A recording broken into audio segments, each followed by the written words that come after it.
Maayong adlaw mga kaisla, another day, another vlog na punta karon. Welcome to Talikod Island. Sakop lang gapon ni siya sa Samal Island. Pero nakalahi lang siya na isla. Via Santa Ana Port ang amo ang giagian ani. Before ta makaabot dito sa Talikod Island, kinahanglan ta mo agi diri taas jud ni na biyahe kay approximate niya nga time nga maabot ta dito naa sa 1 hour and 45 minutes based amo ang experience.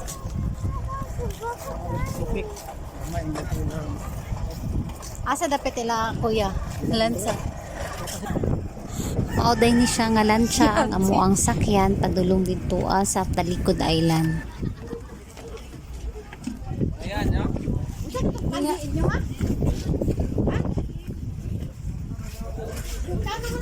Schedule lang po ng ilahang pagbiyahe dito dili parehas dito sa pikas sa Moang Isla na every 15 minutes or mapuno na mulargan na ang lancha. Maayo ang timpo karon sa panahon sa among pagbiyahe kay dili dako ang balod o dili pud kusog ang hangin. Kanang nakita ninyo na isla mao na ang Moang Isla. Nagatbang lang jud ang Talikod Island ug ang Moang Isla. Nay, partay pa jud ang layos.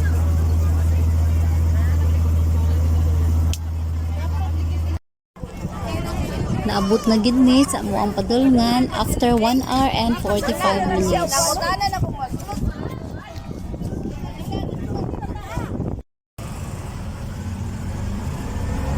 Para makaabot mi dito sa amo ang stayhan na balay, kinahanglan mi mo sakay aning bao-bao, pamiliti ani niya naa sa 50 per person.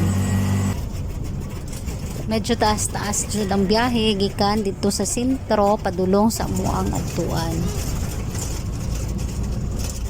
Daghan kaayo miog naagian na apay mga kalubihan na ay kamaisan.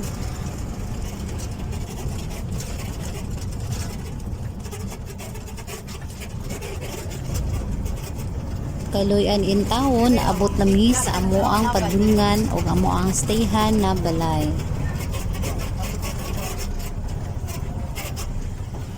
Abot na jud taon ni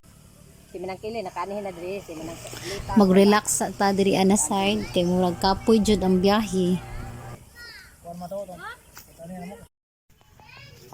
Guys, manguha sa mig kan kay sa kanang kay wala man mi mabuhat, nanguha na lang ni og sampagi. Kayo ni guys. Apo kinangkon mo, papadili.